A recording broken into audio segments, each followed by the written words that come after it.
here we are now about a year into this pandemic. We've seen the markets, of course, come back strongly, but still job loss is considerable. And a new survey shows 7 in 10 workers are concerned about their financial security, which is up from 57% before the pandemic. To talk more about this, we're joined by Rob Falzon of Prudential Financial. He's the vice chair there. Rob, it's always good to see you. What strikes me about this survey is this isn't all Americans. This is people who have jobs who are this concerned about their financial security.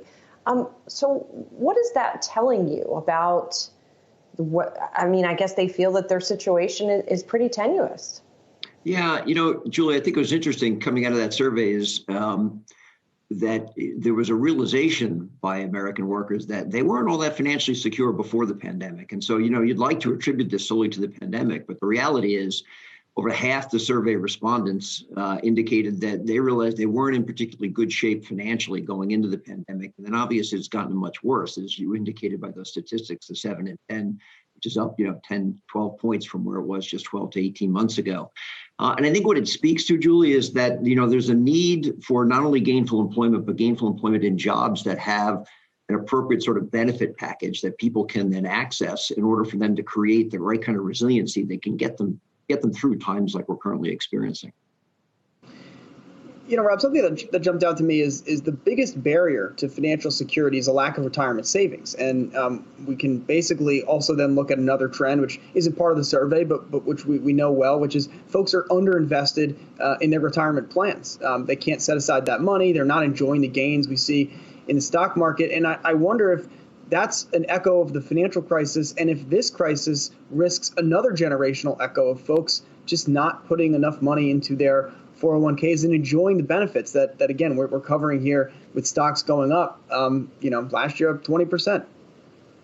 Yeah, I think when we in the survey have asked people about what do they consider to be the key ingredients to financial resiliency, to the point that you made, retirement savings, emergency savings, and then actually investments, because if you don't have investments and you're not adequately saved from a retirement standpoint, as the economy has gone down, but markets have held up well, you've not participated in the benefits of markets. And there's been no offset from what's happening from a personal circumstance standpoint. So yeah, clearly the issue that we have is it's both the availability of benefits, including retirement as a core component of that, and then the engagement with those benefits. So there are even individuals who at the workplace have access to it, but they haven't been trained in a way that's caused them to realize that they actually have to use those benefits in a much more intensive way than they historically have. The level of savings that they've set aside to invest in their plans is well underneath what they need to do if they're going to be in good shape to sort of have some level of sustained income in their retirement years.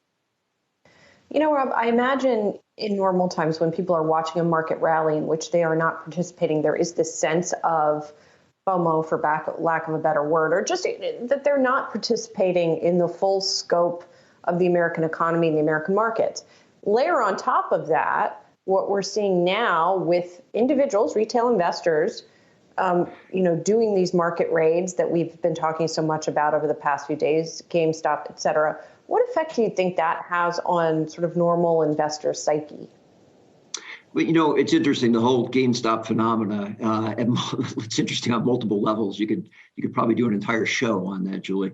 We have been. I actually hope that what it doesn't distract from is actually the very real underlying fundamental issues that we have, and that is, in fact, that most people are not participating in the market. Most people are not participating in the run-up in GameStop. They're completely underinvested, and so they're watching it. And I think there are certain elements of this phenomenon that are actually the sort of the social backlash that's associated with so much of our population not having an adverse experience with regard to the pandemic and the economic consequences of it, and not fully participating in the growth that we have as an economy. And I think those are issues that the new administration is going to have to wrestle with on a go-forward basis. And I think that beyond the administration, there's a role here for the private sector, a very important role.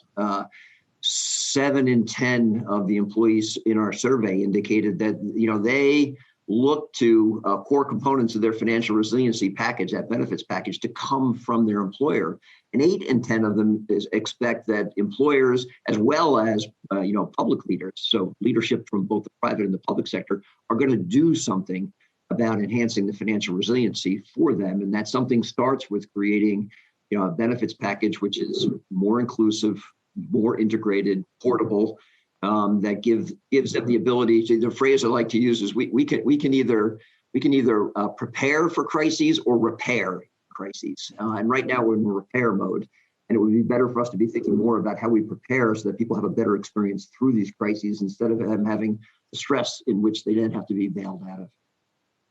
Yeah, I think, Rob, we were talking earlier in the program, I think we're all about to learn a lot more about T+2 settlement than we ever thought we needed to. But that certainly seems to be a driving part of this story and sort of where we all go from here. All right. Rob Falzon, Vice Chair at Prudential Financial. Rob, great to get your thoughts this morning. Thanks so much for joining the show.